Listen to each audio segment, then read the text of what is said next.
ഈ കന്യാസ്ത്രീകൾ ഞങ്ങളോട് പറഞ്ഞത് ഞങ്ങൾക്ക് അടി കിട്ടിയെന്ന് തന്നെയാണ് വിചാരിച്ചതെന്നാണ്. പല ഘട്ടങ്ങളിലും അവരെ അടിക്കാൻ കൈ അടുത്തുവരെ കൊണ്ടുവന്നു. നമ്മുടെ ബഹുമാന്യനായ ജസ്റ്റിസ് കുര്യൻ ജോസഫ് സാറ് അദ്ദേഹം ഉൾപ്പെടെ ഇക്കാര്യത്തിൽ ബന്ധപ്പെട്ടു. അദ്ദേഹം കൂടി ബന്ധപ്പെട്ടിട്ടാണ് നമുക്കൊരു വക്കീലിനെ ബിലാസ്പൂരിൽ നമുക്ക് അറേഞ്ച് ചെയ്ത് തരുന്നത്. ഛത്തീസ്ഗഡിൽ ഞങ്ങൾ ചെല്ലുമ്പോൾ കാണുന്ന അവസ്ഥ, അവിടെ ചിത്രീകരിച്ചത് ഈ കന്യാസ്ത്രീകൾ ഏതാണ്ട് വലിയ തീവ്രവാദ കുറ്റം ചെയ്ത പോലെ, അല്ലെങ്കിൽ മനുഷ്യരെ കടത്തിക്കൊണ്ടു പോകുന്ന, മതം പരിവർത്തനം നിർബന്ധിതമായി നടത്തുന്ന ഈ കരയുന്ന വിഷ്വൽസ് ഒക്കെ എടുത്തിട്ട് യഥാർത്ഥത്തിൽ ഛത്തീസ്ഗഡിൽ പ്രചരിപ്പിച്ചിരിക്കുന്നത് ഈ കന്യാസ്ത്രീകൾ പിടിച്ചോണ്ട് പോകാൻ ശ്രമിച്ചു, അവര് താല്പര്യമില്ലാതെ അവർ നിന്ന് കരയുന്ന അത് ചുമത്തിയെന്ന് പറഞ്ഞു കഴിഞ്ഞാൽ ഇവിടെ ഒരിക്കലും ഊരരുത്, അല്ലെങ്കിൽ കേസിൽ നിന്ന് പുറത്തു വരരുത്, ജാമ്യം കിട്ടരുത് എന്ന ലക്ഷ്യത്തോടു കൂടിയിട്ടാണ് അങ്ങനെയുള്ള വകുപ്പൊക്കെ ചുമത്തുന്നത്. അവരോട് ചോദിക്കും, നിങ്ങൾ വിദേശികളല്ലേ? അവരോട് കന്യാസ്ത്രീകൾ വളരെ വിഷമത്തോടു കൂടി പറഞ്ഞു. 12:30 സമയത്ത് ഞാൻ അവരെ ജയിലിൽ കാണാനായിട്ട് എത്തുന്നതിന് തൊട്ട് മുമ്പാണ് എനിക്ക് വിവരം കിട്ടുന്നത് ഇവർക്ക് സെഷൻ കോടതിയിൽ നിന്ന് ജാമ്യം നിഷേധിച്ചു എന്നുള്ളത്. അപ്പം എനിക്ക് അവരുടെ അടുത്ത് കാണുന്ന സമയത്ത് എനിക്ക് അവരോട് ഈ ദുഃഖവാർത്ത പറയേണ്ടതായിട്ടുണ്ട്. ഞങ്ങൾക്കത് പറയേണ്ടി വന്നു. ഇതിനകത്തൊരു പ്രത്യേകിച്ച് ആർക്കും ഒരു ക്രെഡിറ്റ് അവകാശപ്പെടാനില്ല. ഇതിനകത്ത് ആകെ അവകാശപ്പെടാനുള്ളത് ഇവരെ ജയിലിലാക്കിയവരുടെ ഉത്തരവാദിത്തമാണ്. ഇവർക്ക് ജാമ്യം കൊടുക്കേണ്ടത് അവരുടെയും കൂടെ ആവശ്യമായി മാറി. അത് അവരുടെ ആത്മാർത്ഥത കൊണ്ടല്ല, ഈ വിഷയത്തോടുള്ള അല്ലെങ്കിൽ ക്രൈസ്തവരോടുള്ള അവരുടെ ആത്മാർത്ഥമായ സമീപനം കൊണ്ടല്ല. നമസ്കാരം. അങ്കമാലിക്കാരുടെ പ്രിയ സുഹൃത്തും കഴിഞ്ഞ 10 വർഷമായി അങ്കമാലി നിയോജക മണ്ഡലത്തിൻ്റെ MLA-യുമായ ശ്രീ റോജി എം ജോണാണ് ഇന്ന് ലീഡർ എന്ന പ്രോഗ്രാമിൽ നമ്മളോടൊപ്പം. അദ്ദേഹത്തെ നമുക്ക് സ്വാഗതം ചെയ്യാം. സർ, സ്വാഗതം. സർ, കഴിഞ്ഞ ദിവസങ്ങളിലെല്ലാം നമ്മുടെ മലയാളി കന്യാസ്ത്രീകൾ അറസ്റ്റുമായി ബന്ധപ്പെട്ട് ജാർഖണ്ഡിൽ നിന്നുള്ള വാർത്തകളിലെല്ലാം നിറഞ്ഞു നിന്ന ഒരു മുഖമായിരുന്നു താങ്കളുടേത്. അവസാന ദിവസം, ജാമ്യം കിട്ടിയ ദിവസം, സിസ്റ്റർ പ്രീതിയുടെ സഹോദരൻ താങ്കളെ കെട്ടിപ്പിടിച്ചുകൊണ്ട് കരഞ്ഞുകൊണ്ട് പറയുന്നൊരു വാക്കുണ്ട്, ഇത് ഞങ്ങളുടെ MLA അല്ല, ഇതെൻ്റെ സ്വന്തം സഹോദരനാണെന്ന്. ഒരുപക്ഷെ ആ വീഡിയോ കാണുമ്പോഴേക്കും നമുക്ക് മനസ്സിലാവും ഇതൊരു വെറും ഭംഗി വാക്കല്ല, അദ്ദേഹത്തിൻ്റെ ഉള്ളിൽ നിന്ന് വന്ന ഒരു വാക്കാണ്. എന്തായിരുന്നു താങ്കൾ ആ ദിവസങ്ങളിൽ ഛത്തീസ്ഗഡിൽ ആ ദിവസങ്ങളിൽ സംഭവിച്ചത് എന്തായിരുന്നു? ഛത്തീസ്ഗഡിലെ 2 കന്യാസ്ത്രീകൾ അറസ്റ്റിലായി, ജയിലിലായി എന്നുള്ള വിവരം ഞാനത് അന്നേ ദിവസം വൈകുന്നേരം തന്നെ അറിയുകയാണ്. ഈ കുടുംബം നമ്മളുമായിട്ട് വളരെ അടുപ്പമുള്ള ഒരു കുടുംബമാണ്. ഈ ബൈജു ആയാലും അതുപോലെ തന്നെ അവരുടെ കുടുംബത്തിലെ മറ്റംഗങ്ങളും ഒക്കെയായി ഞാൻ പലപ്പോഴും കാണുകയും അവിടെ പോവുകയും ബന്ധപ്പെടുകയും ഒക്കെ ചെയ്യുന്ന ഒരു കുടുംബമാണ്. സ്വാഭാവികമായും താങ്കൾ പറഞ്ഞതുപോലെ 10 വർഷമായി ഇവിടെ MLA ആയി. അപ്പോൾ 10 വർഷം ജനപ്രതിനിധിയായി ഒരു നിയോജകമണ്ഡലത്തിൽ നിൽക്കുമ്പോൾ നമുക്ക് ആ പ്രദേശത്തുള്ള പല ആളുകളുമായിട്ടും കുടുംബങ്ങളും ഒക്കെ ആയിട്ട് നല്ല അടുപ്പമുണ്ടാവും. അപ്പോൾ അങ്ങനെ വളരെ അടുപ്പമുള്ളൊരു കുടുംബമാണ്. അപ്പം ഞാൻ ഈ വിവരം അറിഞ്ഞപ്പോൾ തന്നെ ഞാൻ ബൈജുവിനെയും അത് വിളിക്കുകയും ഞാൻ അവരുടെ വീട്ടിൽ പോവുകയും ചെയ്തിരുന്നു. വെള്ളിയാഴ്ച രാത്രിയിലാണ് അറിയുന്നത്. ഞാൻ ശനിയാഴ്ച ഞാൻ ആ വീട്ടിൽ പോയിരുന്നു. അവിടെ പോയി കാര്യങ്ങളൊക്കെ അന്വേഷിച്ചു.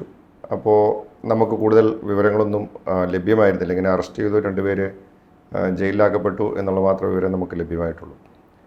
അങ്ങനെ പിന്നീട് അതിനെക്കുറിച്ചുള്ള കൂടുതൽ വാർത്തകൾ പുറത്തേക്ക് വന്നുകൊണ്ടിരിക്കുകയാണ്. അപ്പോൾ ഞാൻ വീണ്ടും ആ വീട്ടിലേക്ക് പോയിരുന്നു. കാരണം അവർക്കും പല ആശങ്കകളും ഇതിനെ സംബന്ധിച്ചൊക്കെ ഉണ്ടായി. ഞാൻ വീണ്ടും ആ വീട്ടിൽ പോയി. അങ്ങനെ വന്നപ്പോഴാണ് അവർക്ക് ഇതിനെക്കുറിച്ച് കൂടുതൽ വ്യക്തതയൊന്നുമില്ല. എന്തുകൊണ്ട് ഈ കന്യാസ്ത്രീകൾ അറസ്റ്റിലായി, മനുഷ്യക്കടത്ത് നടത്തി എന്നൊക്കെ പറഞ്ഞിട്ടാണ് അവർ ജയിലിലായതെന്ന് അറിയുകയാണ്.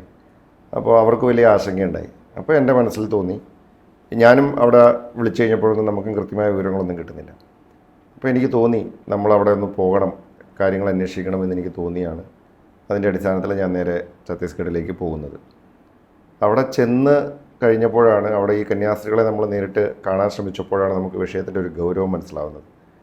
കാരണം ഞങ്ങൾക്ക് ആദ്യം ഇവരെ കാണാനായിട്ടുള്ള അനുമതി, ഞാൻ പോകുന്ന സമയത്ത് ഡൽഹിയിൽ നിന്നും കുറച്ച് പാർലമെൻറ്റ് അംഗങ്ങൾ, ശ്രീ ബെന്നി ബെഹനാൻ, അതുപോലെ തന്നെ ശ്രീ NK പ്രേമേന്ദ്രൻ, അങ്ങനെ MP-മാരും അവിടെ വന്നിട്ടുണ്ടായിരുന്നു. അപ്പോൾ ആ സമയത്ത് ഞാനവിടെ ചെല്ലുമ്പോൾ ഞങ്ങൾക്ക് കാണാനായിട്ടുള്ള അനുമതി ഒക്കെ ലഭ്യമാക്കിയിട്ടാണ് ഞങ്ങൾ ജയിലിലേക്ക് പോകുന്നത്. പക്ഷേ ഞങ്ങൾ ജയിലിലെത്താറായപ്പോഴേക്കും ഞങ്ങൾക്ക് വിവരം ലഭിക്കുന്നു, ഞങ്ങൾക്ക് അനുമതിയില്ല, ഈ കന്യാസ്ത്രീകളെ സന്ദർശിക്കാൻ അനുമതിയില്ല എന്നുള്ള വിവരം ലഭിക്കുകയാണ്. അങ്ങനെ വന്നു കഴിഞ്ഞപ്പോൾ നമുക്ക് അത് കൂടുതൽ ആശങ്ക ഉളവാക്കി. പിന്നെ ആ ഘട്ടത്തിൽ ഞങ്ങൾ ഛത്തീസ്ഗഡ് മുൻ മുഖ്യമന്ത്രി ശ്രീ ഭൂപേഷ് ബാഗേൽ, കോൺഗ്രസിൻ്റെ മുൻ മുഖ്യമന്ത്രി, അദ്ദേഹവുമായിട്ടൊക്കെ ബന്ധപ്പെടുന്നു. അപ്പോൾ അദ്ദേഹം ജയിലിൽ വിളിച്ചു പറഞ്ഞു, ഇവരെ കാണാൻ അനുവദിച്ചില്ലെങ്കിൽ ഞാൻ ജയിലിലേക്ക് നേരിട്ട് വരും, ഞങ്ങളവിടെ വന്ന് സത്യാഗ്രഹം ഇരിക്കുമെന്ന് കോൺഗ്രസിൻ്റെ മുൻ മുഖ്യമന്ത്രി പറയുന്നു. അങ്ങനെ പറയുന്ന ഘട്ടത്തിലാണ് ഞങ്ങളെ കാണാനായിട്ടുള്ള അനുവദിക്കുന്നത്. എന്നിട്ടും അവർ വിമുഖത കാണിക്കുകയാണ്. ഒടുവിൽ ഈ മുൻ മുഖ്യമന്ത്രിയായിട്ടുള്ള ശ്രീ ഭൂപേഷ് ബാഗേൽ ജയിലിൽ നേരിട്ട് വന്നു. അങ്ങനെ ഞങ്ങൾ ഈ കന്യാസ്ത്രീകളെ കയറി കാണുകയാണ്. കന്യാസ്ത്രീകളെ കാണുന്ന സമയത്ത് അവർ വിവരിച്ച കാര്യങ്ങൾ കേട്ട് ഞങ്ങൾ അക്ഷരാർത്ഥത്തിൽ ഞങ്ങൾ ഞെട്ടിപ്പോയി. കാരണം നമുക്കൊരിക്കലും ചിന്തിക്കാൻ സാധിക്കാത്ത തരത്തിൽ ഈ ഒരു സംഭവത്തെ അവർ മാറ്റിയെടുക്കുകയാണ്. അപ്പോൾ അന്നേ ദിവസം ഉണ്ടായ മുഴുവൻ കാര്യങ്ങളും അവർ ഞങ്ങളോട് നറേറ്റ് ചെയ്തു. അതിൽ നിന്ന് ഞങ്ങൾക്ക് വ്യക്തമായി ഇവർ പൂർണ്ണമായിട്ടും ഇതിനകത്ത് നിരപരാധികളാണെന്നും ഇവരെ ബോധപൂർവമായിട്ട് ഈ കേസിൽ കുടുക്കി ഇവരെ ജയിലിനകത്തിടാൻ ഉള്ള ഒരു ഒരു ലക്ഷ്യത്തോട് കൂടിയിട്ട് പ്രവർത്തിക്കുന്നതായിട്ട് ഞങ്ങൾക്ക് തോന്നി. കാരണം അവർ പറഞ്ഞു ഈ ഇങ്ങനൊരു 3 കുട്ടികളെ അവർ ജോലിക്ക് വേണ്ടിയിട്ട് കൊണ്ടുപോകാനായിട്ട് ശ്രമിച്ചു, അതിന് വേണ്ടിയിട്ട് കുടുംബക്കാരായിട്ട് സംസാരിച്ചു, അവരുടെ ഡോക്യുമെൻറ്റ്സ് പരിശോധിച്ചു. അവരെല്ലാവരും ആദ്യഘട്ടത്തിലൊക്കെ പുറത്തു വന്ന വാർത്തകൾ ഇവർ പ്രായപൂർത്തിയാവാത്ത കുട്ടികളാണെന്നൊക്കെയായിരുന്നു. അവരുടെ ആധാർ കാർഡിൻ്റെ എല്ലാം പരിശോധിച്ചിട്ട് അവരുടെ പ്രായമൊക്കെ ഉറപ്പുവരുത്തിയിട്ടാണ് ഇവർ ഇതിനു വേണ്ടിയിട്ടുള്ള ക്രമീകരണം ചെയ്തത്. ഇങ്ങനെ എല്ലാ കാര്യങ്ങളും അവർ വിശദീകരിച്ചു. ഇവർക്ക് പോലീസ് സ്റ്റേഷനിലും അതുപോലെ തന്നെ റെയിൽവേ സ്റ്റേഷനിലും ഒക്കെ നേരിടേണ്ടി വന്ന വലിയ പീഡനത്തെക്കുറിച്ച് അവർ പറഞ്ഞു. നമുക്കറിയാം പോലീസ് സ്റ്റേഷൻ എന്ന് പറഞ്ഞാൽ നീതി നടത്തി കൊടുക്കേണ്ട സ്ഥലമാണ്. പക്ഷേ ആ പോലീസ് സ്റ്റേഷനിൽ പോലീസുകാർ നോക്കി നിൽക്കെ ഈ 2 കന്യാസ്ത്രീകൾക്ക് ഈ ബജ്രംഗ് ദൾ പ്രവർത്തകരുടെ ഭാഗത്തു നിന്നുണ്ടായിട്ടുള്ള വലിയൊരു ഹരാസ്മെൻ്റ് ഉണ്ട്. അവരോട് പറയുകയാണ്, നിങ്ങൾ മിണ്ടാതിരുന്നോണം, വാ തുറന്നാൽ നിങ്ങളെ അടിക്കും എന്ന് പറഞ്ഞിട്ട് അവർ ഈ മറ്റ് 3 പെൺകുട്ടികളെയും അവരുടെ കൂടെ വന്ന ഛത്തീസ്ഗഡുകാരനായിട്ടുള്ള യുവാവിനെയും ഒക്കെ ഭീഷണിപ്പെടുത്തുകയും ഈ യുവാവിനെയൊക്കെ ക്രൂരമായി മർദ്ദിച്ചു. ആ യുവാവിനെ മർദ്ദിക്കുന്ന കാര്യം എന്ന് വെച്ചാൽ അദ്ദേഹം പറയുന്നുണ്ട്, ഞാനിത് ഇവരുടെ വീട്ടുകാരുമായി ബന്ധപ്പെട്ടുകൊണ്ട് സംസാരിച്ച് അവരുടെ സമ്മതത്തോടു കൂടി കുട്ടികളുടെ പൂർണ്ണ സമ്മതത്തോടു കൂടിയിട്ടാണ് ഈ 3 കുട്ടികളെ കൂടെ കൊണ്ടുവന്നതെന്നൊക്കെ അദ്ദേഹം പറയുന്നുണ്ട്. അത് പറയുമ്പോഴാണ് അദ്ദേഹത്തെ മർദ്ദിക്കുന്നത്.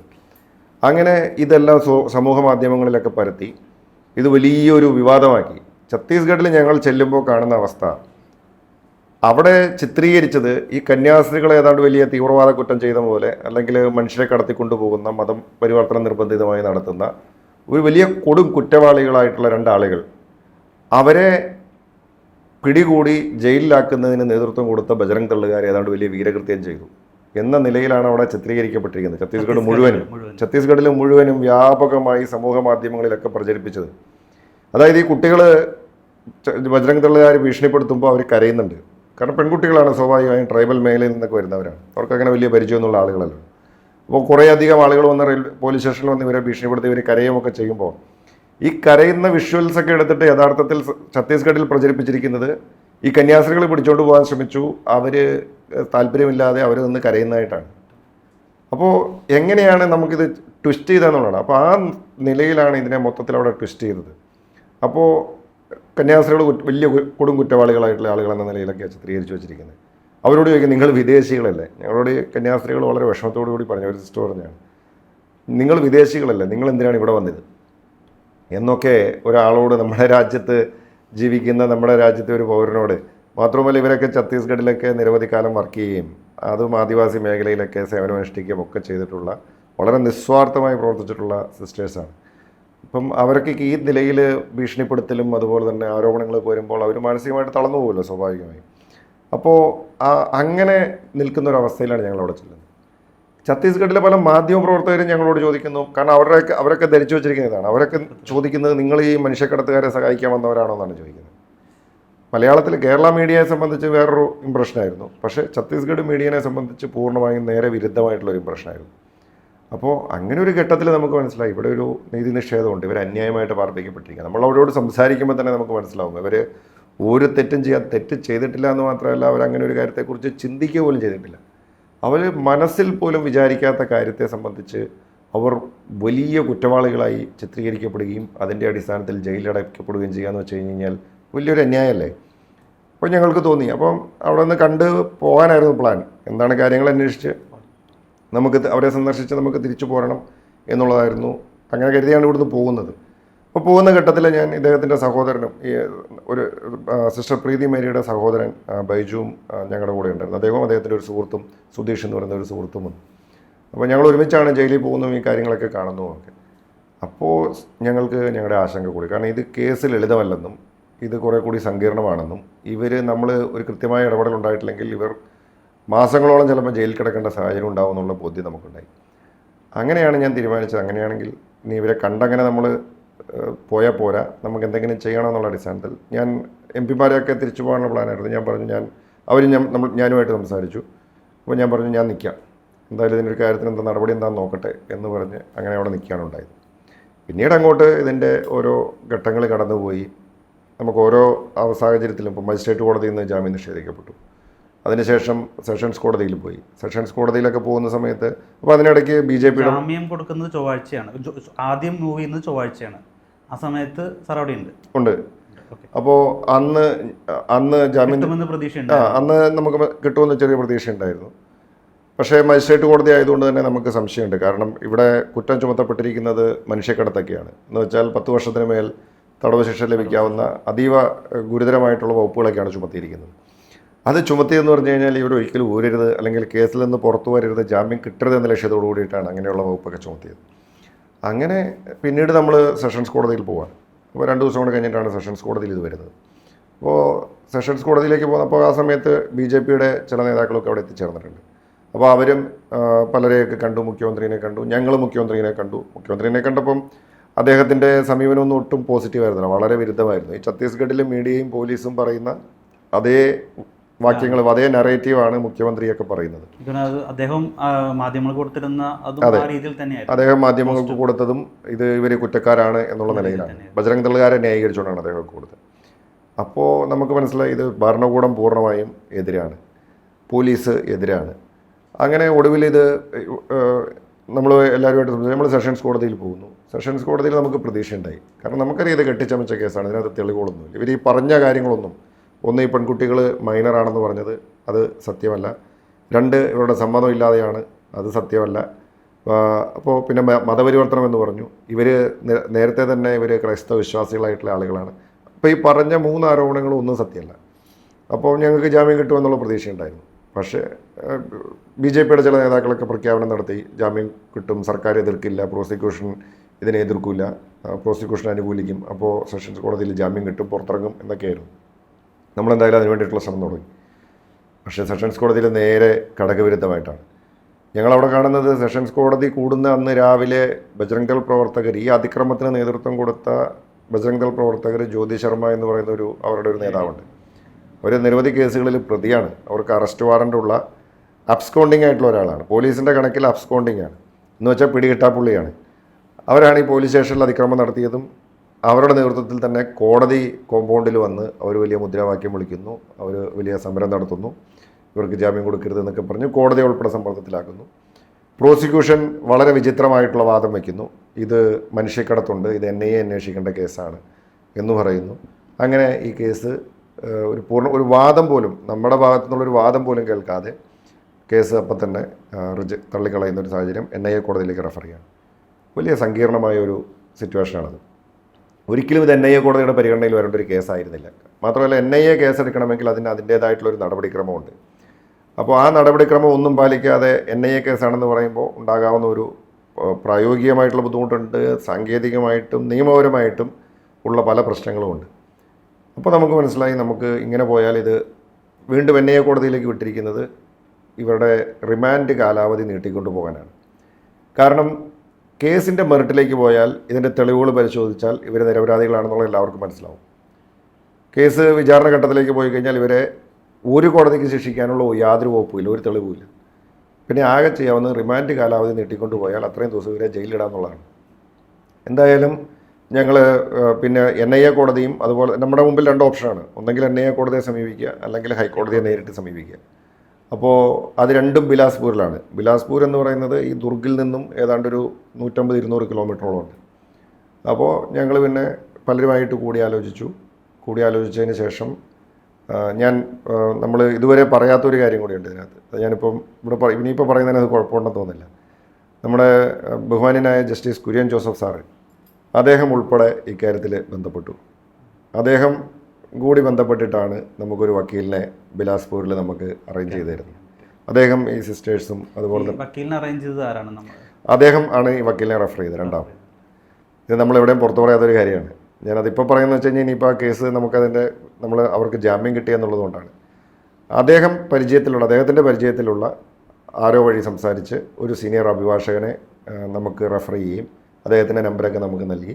അത് ഈ കന്യാസ്ത്രീമാർക്കും അവിടെ മദർ സുപ്പീരിയറൊക്കെ ഉണ്ടായിരുന്നു, അതുപോലെ തന്നെ അവിടെ വികാർ ജനറലൊക്കെ ഉണ്ടായി, അച്ഛനൊക്കെ ഉണ്ടായി രൂപതയുടെ. അപ്പോൾ അവർക്കൊക്കെ കൊടുത്ത് അവരുമായിട്ടൊക്കെ സംസാരിച്ച് പിന്നെ ഈ വക്കീലിനെ ഞങ്ങൾ എല്ലാവരും കൂടെ പോയി കണ്ട് അദ്ദേഹവുമായി സംസാരിച്ചിട്ടാണ് ഒടുവിൽ നമ്മൾ കേസ് NIA കോടതിയിൽ കൊടുക്കുവാനായിട്ട് തീരുമാനിക്കുന്നു. പിന്നെ ഏറ്റവും ഒടുവിൽ നമുക്ക് വാദം നടന്ന സമയത്തും ഒക്കെ നമുക്ക് NIA കോടതിയിൽ വാദം നടക്കുമ്പോഴും അവിടെ ബജ്രംഗ് ദളിൻ്റെ അഭിഭാഷകർ വന്ന്, അവരുടെ സംഘടനയുടെ അഭിഭാഷകരുണ്ട്, നിരവധി അഭിഭാഷകർ അവിടെ വന്നു അവർ വലിയ പ്രശ്നം ഉണ്ടാക്കി. ഇത് ജാമ്യം കൊടുക്കാൻ പാടില്ല എന്ന് വളരെ ശക്തമായിട്ട് അവർ ജാമ്യത്തെ എതിർക്കില്ലെന്ന് അമിത്ഷാ പ്രോസിക്യൂഷൻ്റെ ഭാഗത്തുനിന്ന് അവർ ജാമ്യത്തെ അനുകൂലിച്ചില്ല. അവർ ജാമ്യം കൊടുക്കരുത് എന്നുള്ള നിലപാട് തന്നെയാണ്. അവർ ഫോർമലായിട്ടുള്ള ഒബ്ജക്ഷൻ അതിനകത്ത് ഉന്നയിച്ചു. ബജ്രംഗ് ദളിൻ്റെ അഭിഭാഷകർ ഒന്നല്ല, നിരവധി അഭിഭാഷകർ വന്നു. ആ നിരവധി അഭിഭാഷകർ വന്ന എല്ലാവരും വളരെ ശക്തമായ രൂക്ഷമായ ഭാഷയിൽ ജാമ്യം കൊടുക്കാൻ പാടില്ല എന്ന നിലപാടാണ് അവർ സ്വീകരിച്ചത്. നമ്മുടെ വാദങ്ങളെല്ലാം നമ്മൾ കൃത്യമായിട്ട് ഉന്നയിച്ചു. എന്തായാലും നമ്മുടെ ആ സമയമായപ്പോഴേക്കും നമുക്ക് കൃത്യമായിട്ട് ഈ പെൺകുട്ടികളുടെ സ്റ്റേറ്റ്മെൻറ്റും മറ്റു കാര്യങ്ങളൊക്കെ പുറത്തു വന്നു. അപ്പോൾ ഇതെല്ലാം പരിഗണിച്ചിട്ടാണ് ഒടുവിൽ നമുക്ക് ഏറ്റവും ഒടുവിൽ ജാമ്യം കിട്ടിയെന്നുള്ളത് വളരെ സന്തോഷമുള്ളൊരു കാര്യമാണ്.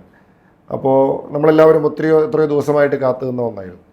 അപ്പം സ്വാഭാവികമായും ഈ സിസ്റ്ററുടെ സഹോദരനും ഈ ദിവസങ്ങൾ അത്രയും ഞങ്ങളുടെ കൂടെ ഉണ്ടായിരുന്നു. ഞങ്ങൾ ഈ നടത്തുന്ന എല്ലാ ഇടപെടലുകളും, നമ്മൾ ബിലാസ്പൂരിൽ പോകുന്നതും അതുപോലെ തന്നെ ഈ ഞങ്ങൾ എല്ലാ ദിവസവും തന്നെ കന്യാസ്ത്രീനെ നേരിട്ട് പോയി ഞങ്ങൾ ജയിലിൽ പോയി കാണുമായിരുന്നു അല്ലേ? അപ്പോൾ ആ സമയത്തൊക്കെ അവരുടെ അനുഭവം എങ്ങനെയായിരുന്നു? അവർ ആ സമയത്ത് കാരണം ആദ്യം ജാമ്യം നിഷേധിച്ചു, രണ്ടാമതും നിഷേധിക്കപ്പെടുകയാണ്, മൂന്നാമതാണ് കിട്ടുന്നത്. അപ്പോൾ അവർക്ക് സ്വാഭാവികമായും രണ്ടാമത് സെഷൻസ് കോടതിയിലൊക്കെ വന്നതെന്ന് അവർക്ക് വലിയ പ്രതീക്ഷയുണ്ടായി. എനിക്ക് വലിയ മാനസിക വിഷമമുണ്ടായ ഒരു കാര്യം, ഈ സെഷൻസ് കോടതിയിൽ വിധി വരുന്ന അന്ന് ഞാൻ അന്ന് ദിവസം അവരെ കാണാനായിട്ട് ജയിലിൽ ടൈം എടുത്തിരുന്നത് ഏതാണ്ട് ഒരു 12:30 സമയത്താണ്. അപ്പോൾ 12:30 സമയത്ത് ഞാൻ അവരെ ജയിലിൽ കാണാനായിട്ട് എത്തുന്നതിന് തൊട്ട് മുമ്പാണ് എനിക്ക് വിവരം കിട്ടുന്നത് ഇവർക്ക് സെഷൻസ് കോടതിയിൽ നിന്ന് ജാമ്യം നിഷേധിച്ചു എന്നുള്ളത്. അപ്പം എനിക്ക് അവരുടെ അടുത്ത് കാണുന്ന സമയത്ത് എനിക്ക് അവരോട് ഈ ദുഃഖവാർത്ത പറയേണ്ടതായിട്ട് വന്നു. ഞങ്ങൾക്കത് പറയേണ്ടി വന്നു. അതിനുശേഷം പിന്നീട് NIA കോടതിയിൽ നിന്ന് ജാമ്യം കിട്ടിയതിന് ശേഷവും അവരെ കണ്ട് അവരോടത് അകത്തേക്ക് ചെന്ന് അവരെ കണ്ട് അത് പറയാൻ സാധിച്ചു. അന്ന് തന്നെ പുറത്തിറങ്ങി. അപ്പോൾ ഈ സഹോദരനായിട്ടുള്ള ബൈജുവും അദ്ദേഹത്തിൻ്റെ സുഹൃത്തും അതുപോലെ തന്നെ നമ്മുടെ വന്ദന സിസ്റ്ററിൻ്റെ സഹോദരനും ഒക്കെ അവർ 2 സഹോദരങ്ങളും ഉദയഗിരി പള്ളിയിലെ, അതായത് വന്ദന സിസ്റ്ററിൻ്റെ ഇടവകയായിട്ടുള്ള തലശ്ശേരി രൂപതയിൽപ്പെട്ട ഉദയഗിരി പള്ളിയിലെ വികാരി അച്ഛൻ ഫ്രാൻസിസ് അച്ഛനും ഒക്കെ ഛത്തീസ്ഗഡിൽ ഞങ്ങളോടൊപ്പം ഉണ്ടായിരുന്നു. ഇവരെല്ലാ ദിവസങ്ങളിലുണ്ടായിരുന്നു. അപ്പം ഇതെല്ലാം ഇവർ നേരിട്ട് കണ്ടുകൊണ്ടിരിക്കുകയാണ് എല്ലാ കാര്യങ്ങളും. ഞങ്ങൾ ഇവരെല്ലാം കൂട്ടിയാണ് എല്ലാ സ്ഥലത്തും പോകുന്നത്. കാരണം നമ്മൾ ചെല്ലുമ്പോൾ, അവരുടെ കുടുംബക്കാർ ചെല്ലുമ്പോൾ, അവരുടെ വികാരി അച്ഛൻ ചെല്ലുമ്പോൾ ഒക്കെ അവർക്ക് ലഭിക്കുന്ന ഒരു എന്താ പറയുക, ഒരു വലിയൊരു ഒരു ആശ്വാസമുണ്ട്, കൂടെ ഉണ്ട്, നമ്മളിതിൻ്റെ വേണ്ടിയിട്ട് എല്ലാ പരിശ്രമവും ഉണ്ട് എന്നുള്ള ഒരു വലിയൊരു പിന്തുണയുണ്ട് എന്നുള്ളത് അവർക്ക് ബോധ്യപ്പെടുകയാണ്. അതിന് ഒരു കാര്യം കൂടിയുണ്ട്. കാരണം ഈ കന്യാസ്ത്രീ തന്നെ ഞങ്ങളോട് പറയുന്നുണ്ട്, അവർ 53 പേരുള്ള ഒരു സെല്ലിലാണ് അവർ കിടക്കുന്നത്. ഇവർക്ക് ആരോഗ്യ പ്രശ്നങ്ങളൊക്കെ ഉണ്ട്. 53 പേരുള്ള ഒരു സെല്ലിനകത്ത് ഇവർ കിടക്കുന്നതിനകത്ത് ഈ കന്യാസ്ത്രീകൾ ഞങ്ങളോട് പറയുകയാണ്, അതിനകത്ത് കിടക്കുന്ന പലരും നിരപരാധികളാണ്. ആഴ്ചകളും മാസങ്ങളും കഴിഞ്ഞിട്ട് ജാമ്യം കിട്ടാതെ അവർക്ക് വേണ്ടി കേസ് നടത്താനോ അല്ലെങ്കിൽ സഹായിക്കാനോ ആരുമില്ലാതെ, അല്ലെങ്കിൽ കേസ് നടത്താനുള്ള ചിലവ് താങ്ങാൻ പറ്റാത്തതുകൊണ്ട് ഒക്കെയായിട്ട് ഒരു കുറ്റവും ചെയ്യാതെ നിരപരാധികളായിട്ടുള്ള പലരും അതിനകത്ത് കിടക്കുന്നുണ്ട്. അപ്പോൾ കന്യാസ്ത്രീകളുടെ ആശങ്ക അതുപോലെ ഒരു കേസായി ഇവരും മാറുമോ എന്നുള്ള ആശങ്കയൊക്കെ അവർക്കുണ്ടായി. അപ്പോൾ നമ്മളവിടെ ചെല്ലുന്നു, അവരെ കാണുന്നു. അപ്പോൾ അവർക്ക് വലിയ ആശ്വാസം, എല്ലാ ഇടപെടലുകളും നടത്തുന്നുള്ള ബോധ്യം അവർക്ക് വരുന്നു. നാട് മുഴുവൻ അവരുടെ കൂടെ ഉണ്ടെന്നുള്ളത് നമുക്ക് അവരെ അറിയിക്കാൻ സാധിക്കുന്ന വലിയൊരു ആശ്വാസമല്ലേ. അപ്പം അങ്ങനെ ഇത് നീണ്ടുപോയി. എന്തായാലും ഈ ജാമ്യം കിട്ടുന്ന സമയത്ത് അപ്പോൾ സ്വാഭാവികമായും ഈ സിസ്റ്ററിൻ്റെ സഹോദരൻ ഞങ്ങളുടെ കൂടെയുണ്ട്. അപ്പോൾ ഞങ്ങളവിടെ നിൽക്കുമ്പോഴാണ് നമുക്ക് ഫോൺ വരുന്നത് ജാമ്യം കിട്ടി എന്നുള്ളത്. ഞങ്ങളൊക്കെ ഇങ്ങനെ ആശങ്കയോടുകൂടി നിൽക്കുകയാണ്. അങ്ങനെ ഒരു അറിയിപ്പ് കിട്ടിയപ്പം അദ്ദേഹത്തിൻ്റെ ഭാഗത്തുനിന്നുണ്ടായി, നമ്മളങ്ങനെ കരുതിയൊന്നും, അദ്ദേഹത്തിൻ്റെ ഭാഗത്തുനിന്നുണ്ടായ ഒരു സ്വാഭാവികമായ പ്രതികരണമാണ്. ഞാൻ എന്ത് പറയണമെന്ന് എനിക്ക് പറ്റാത്തൊരവസ്ഥയിലേക്ക് ഞാനും പോയി. കാരണം നമ്മളെ സംബന്ധിച്ചും വളരെ വൈകാരികമായിട്ടുള്ള ഒന്നാണ്. എത്രയും പെട്ടെന്ന് അവർ പുറത്തിറങ്ങണം എന്നുള്ളതാണ് നമ്മുടെ എല്ലാ ആഗ്രഹം. കാരണം ഞാൻ ഏതാണ്ട് 6-7 ദിവസമായിട്ട് ഞാനവിടെ ക്യാമ്പ് ചെയ്യാണ്. അപ്പം സ്വാഭാവികമായിട്ടുണ്ടായ ഒരു പ്രതികരണമാണ് അദ്ദേഹത്തിൻ്റെ സഹോദരൻ്റെ ഭാഗത്തുനിന്നുണ്ടായത്. അതിനോടനുബന്ധിച്ച് തന്നെ കുറച്ച് വിവാദമായത് ഇപ്പോൾ BJPയുടെ ജനറൽ സെക്രട്ടറി അനൂപ് ആൻ്റണി അവിടെ ഉണ്ടായിരുന്നു. ഒരുപക്ഷെ കുറച്ച് ട്രോളുകളൊക്കെ ഇറങ്ങിയ ഒരു വീഡിയോ ആയിരുന്നു അന്ന്. താങ്കളെ കെട്ടിപ്പിടിക്കുന്ന സമയത്ത് താങ്കളോട് ചോദിച്ച ചോദ്യത്തിന് ഒരുപക്ഷെ അദ്ദേഹം കയറി വന്ന് ഉത്തരം പറയുന്നു എന്നുള്ളൊരു അവസ്ഥയിലേക്കൊക്കെ വന്നായിരുന്നു. അത് പല മാധ്യമങ്ങളും എടുത്തായിരുന്നു, ഞങ്ങളടക്കമുള്ള മാധ്യമങ്ങളിലൊക്കെ അത് വന്നായിരുന്നു പലപ്പോഴും ആ വീഡിയോകൾ. അപ്പോൾ ഒരുപാട് പേര് അതിനെതിരെയൊക്കെ പറഞ്ഞിരുന്നു. അതിനെങ്ങനെ നോക്കിക്കാണും? അല്ല, ഞാൻ അതിനെക്കുറിച്ചൊന്നും പറയാനായിട്ട് ആഗ്രഹിക്കുന്നില്ല. നമുക്ക് അത് ഓരോ സാഹചര്യത്തിൽ ഓരോ വ്യക്തികൾ പ്രതികരിക്കുന്ന രീതികൾ വ്യത്യസ്തമായിരിക്കുമല്ലോ. എനിക്ക് എൻ്റേതായിട്ടുള്ള രീതിയുണ്ട്, മറ്റുള്ളവർക്ക് അവരുടേതായിട്ടുള്ള രീതികളുണ്ടാവും. അതിൻ്റെ കൂടുതലായിട്ട് അതിലേക്ക് പോകാനായിട്ട് ഞാൻ ആഗ്രഹിക്കുന്നില്ല.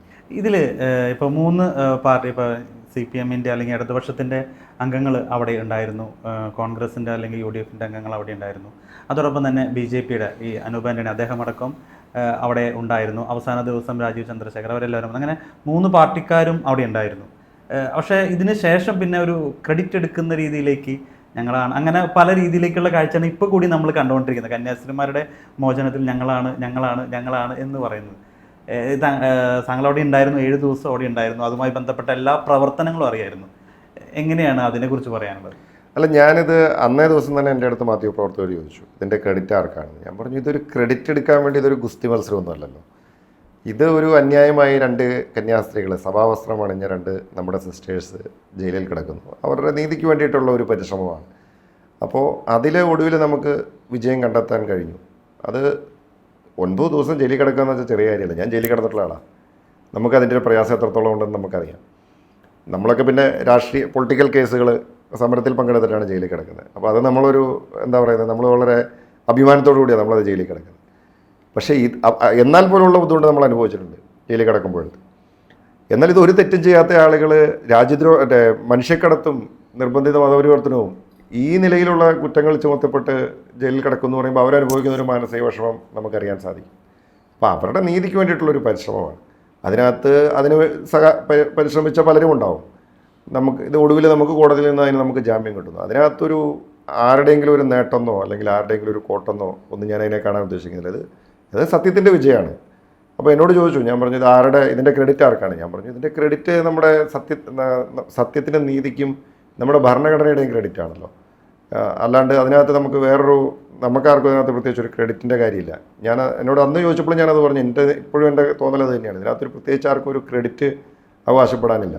ഇതിനകത്ത് ആകെ അവകാശപ്പെടാനുള്ളത് ഇവരെ ജയിലിലാക്കിയവരുടെ ഉത്തരവാദിത്വമാണ്. എന്തുകൊണ്ട് ഇവർ ജയിലിലാക്കപ്പെട്ടു? അല്ലെങ്കിൽ തെറ്റ് ചെയ്യാത്ത 2 പേർ, അത് കന്യാസ്ത്രീകൾ, ഇത്രയും മാരകമായ വകുപ്പുകൾ ചുമത്തപ്പെട്ട് അവർ ജയിലിലായി 9 ദിവസം അവർ ദുരിതം അനുഭവിക്കേണ്ടി വന്നു. അവരും അവരുടെ കുടുംബങ്ങളും അവരുമായി ബന്ധപ്പെട്ട ആളുകളും ഒക്കെ അനുഭവിക്കേണ്ടി വന്ന പ്രയാസങ്ങളുണ്ട്. അപ്പോൾ അതിൻ്റെ ഉത്തരവാദിത്വം ഇതിൻ്റെ പിന്നിൽ പ്രവർത്തിച്ച ആളുകൾക്കുണ്ട്. ഇവിടെ ഒരു കാര്യം കൂടി നമ്മൾ കാണണം. ഇവിടെ ഇതും കൊണ്ട് ഈ കേസ് അവസാനിക്കുന്നില്ല. ഇപ്പോൾ ജാമ്യം കിട്ടി പുറത്തിറങ്ങി. ഇപ്പോൾ ഇത് NIA കേസായി. ഇപ്പോൾ കേന്ദ്രമന്ത്രി ശ്രീ അമിത്ഷാ പറഞ്ഞു ഇത് NIA ഏറ്റെടുക്കേണ്ട ഒരു കേസേ അല്ല എന്ന് പറഞ്ഞു. പക്ഷേ ആ വിധി വായിക്കുമ്പോൾ, വിധി പകർപ്പ് നമ്മുടെ കിട്ടിക്ക് ഞാൻ പൂർണ്ണമായിട്ടും വായിച്ചു നോക്കി. ഇത് ഒടുവിൽ ഇപ്പോൾ NIA കേസായി മാറി. അപ്പോൾ ഇനി കന്യാസ്ത്രീകൾക്ക് കോടതി കയറി ഇറങ്ങി നടക്കാനോ അല്ലെങ്കിൽ പോലീസ് സ്റ്റേഷൻ കയറി ഇറങ്ങി നടക്കാനോ പറ്റില്ലോ. ബെയിൽ കണ്ടീഷൻസ് എന്നൊക്കെ പറയുന്നത് വളരെ സ്ട്രിക്റ്റ് കണ്ടീഷൻസാണ്. നമുക്ക് ഇത് വലിയ കൊടും കുറ്റവാളികൾക്കൊക്കെ ജാമ്യം കൊടുക്കുമ്പോൾ അനുവദിക്കുന്ന കുറേ കണ്ടീഷൻസ് ഉണ്ട്, എന്ന നിലയിലുള്ള കുറേ കണ്ടീഷൻസ്. അപ്പോൾ നമുക്ക് ഈ കേസ് കള്ളക്കേസാണെന്നും ഇവർ നിരപരാധികളാണെന്നുള്ള ഉത്തമ ബോധ്യമുണ്ട്. അതുകൊണ്ട് എത്രയും വേഗം ഈ കേസ് തന്നെ പിൻവലിച്ച് FIR റദ്ദാക്കി ഇവരെ ഈ നിയമ നടപടികളിൽ നിന്നും നിയമക്കുരുക്കിൽ നിന്നും പൂർണ്ണമായിട്ടും മുക്തമാകണം. നമ്പർ 1. നമ്പർ 2, ഇതിലെ യഥാർത്ഥ കുറ്റവാളികൾ പുറത്തു നിൽക്കുകയാണ്. നിരപരാധികളായിട്ടുള്ള 2 കന്യാസ്ത്രീകൾ 9 ദിവസം ജയിലിൽ കടന്ന് ഈ പീഡനമെല്ലാം അനുഭവിച്ചു. ഇതിൽ പോലീസ് സ്റ്റേഷനിൽ ഇവരെ മർദ്ദിക്കുകയും ഇവരെ ഹരാസ് ചെയ്യുകയും ഈ പെൺകുട്ടികളെ ഭീഷണിപ്പെടുത്തുകയും ഇപ്പോഴും ഭീഷണിപ്പെടുത്തിക്കൊണ്ടിരിക്കുകയാണ്. ഇതൊക്കെ നേതൃത്വം കൊടുത്ത ബജ്രംഗ് ദളിൻ്റെ ആളുകൾ അവർ പുറത്ത് മാന്യന്മാരായി നടക്കുകയാണ്. അപ്പോൾ അവരാണ് ഇതിനകത്ത് യഥാർത്ഥ കുറ്റവാളികൾ. അവർക്കെതിരെ നിയമ നടപടി ഉണ്ടാവും. തീർച്ചയായിട്ടും ഇത് തന്നെയാണ് ഇപ്പോഴും പറയും. ഇപ്പോൾ ഓൾറെഡി ജാമ്യം കിട്ടിയപ്പോൾ എല്ലാവരും ആശ്വാസം എന്ന രീതിയിൽ നിൽക്കുന്നു. തീർച്ചയായിട്ടും ഇവിടെ നിൽക്കുന്നില്ല. അപ്പോൾ ഈ ക്രെഡിറ്റ് ഞാൻ നേരത്തെ പറഞ്ഞ പോലെ തന്നെ എല്ലാം കഴിഞ്ഞു, ഇനി ഞങ്ങളാണ് എല്ലാം ചെയ്തത്, അല്ലെങ്കിൽ അങ്ങനെ ഒരു ക്രെഡിറ്റിലേക്ക് അല്ലല്ലോ എത്തേണ്ടത്. ഇപ്പോൾ കേന്ദ്ര സർക്കാർ ഈ കേസിനെ പൂർണ്ണമായിട്ട് അവസാനിപ്പിക്കണം. അപ്പം ഞങ്ങൾക്കൊക്കെ എതിരെ നിരവധി കേസുകളുണ്ട്. കേസിൽ ജാമ്യം കിട്ടി നടക്കുന്നവരാണ് ഞങ്ങളൊക്കെ. പക്ഷേ ഓരോ മാസം എത്ര തവണ ഞങ്ങൾ കോടതി കയറി ഇറങ്ങുന്നുണ്ട് ഞങ്ങളൊക്കെ. അല്ലെങ്കിൽ ഞങ്ങളുടെ വക്കീൽ പോകേണ്ടതായിട്ട് വരുന്നുണ്ട്. ഓരോ ഹിയറിംഗ് വരുമ്പോഴും ഞങ്ങൾ അപ്പിയർ ചെയ്യണ്ടേ? അപ്പോൾ ഇത് വലിയൊരു ശിക്ഷ തന്നെയാണ്. ഇങ്ങനെയുള്ള കേസുകളിൽ നമ്മൾ നിയമ നടപടിയുമായിട്ട് മുന്നോട്ട് പോകാമെന്ന് പറയുന്നത്. അത് ഞങ്ങളൊക്കെ രാഷ്ട്രീയ പ്രവർത്തകരൊക്കെ അതുകൊണ്ട് കുഴപ്പമൊന്നുമില്ല, ഞങ്ങൾക്കൊക്കെ ഇത് ശീലമായി. പക്ഷേ ഈ കന്യാസ്ത്രീകളെ നമുക്ക് അതിനുവേണ്ടി വിട്ടുകൊടുക്കാൻ കഴിയുമോ? ഇല്ലല്ലോ. ഈ കേന്ദ്ര സർക്കാരിൽ നിന്ന് വൈകിയാണ് ഒരു പ്രതികരണം. ഒരുപക്ഷെ ഈ 2 സിസ്റ്റേഴ്സ് മലയാളികളായതുകൊണ്ടായിരിക്കാം. കാരണം കേരളത്തിൽ ഇപ്പോൾ അത്തരത്തിലൊരു രാഷ്ട്രീയ സാഹചര്യമുണ്ട്. കേരളത്തിൽ കുറച്ച് ക്രൈസ്തവർ നല്ലൊരു സ്ട്രോങ് ആണ് ഇന്ത്യയുടെ മറ്റ് ഭാഗങ്ങൾ വെച്ച് നോക്കുമ്പോൾ. അപ്പോൾ അത്തരത്തിൽ വലിയ രീതിയിൽ നമുക്കറിയാം അന്നു മുതൽ തുടങ്ങിയതാണ് രൂപതകളുടെയും ഇടവുകളുടെ തരത്തിൽ കേരളത്തിൽ വലിയ രീതിയിൽ പ്രതിഷേധം.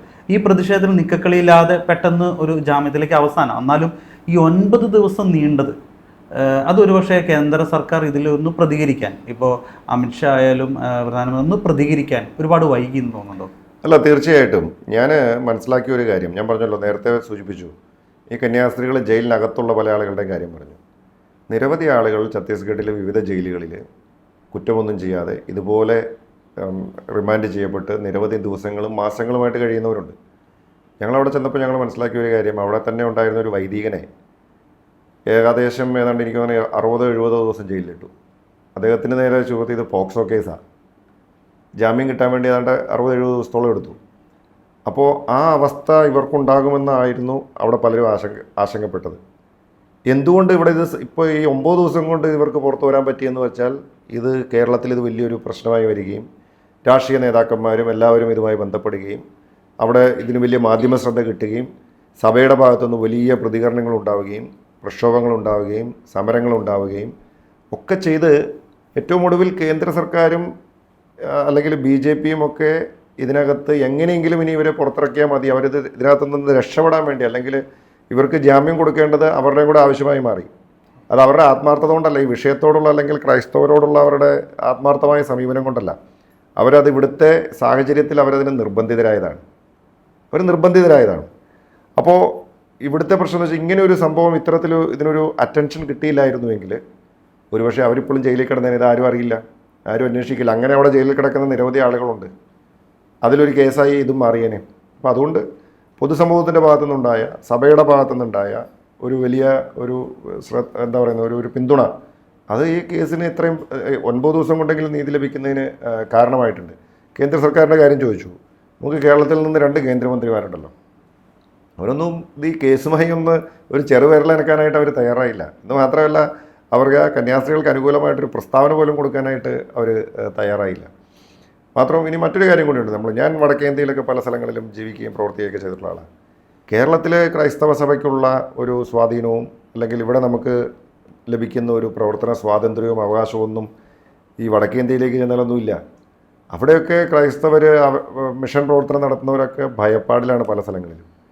അല്ലെങ്കിൽ അവിടെ ഭരണകൂടം അവരെ എന്ത് വേണമെങ്കിലും ചെയ്യാം, അല്ലെങ്കിൽ ഈ തീവ്ര സംഘടനകൾ ഇവരെ ആക്രമിക്കാം. അങ്ങനെ ആക്രമിക്കപ്പെടുന്ന നിരവധി സംഭവങ്ങളുണ്ട്.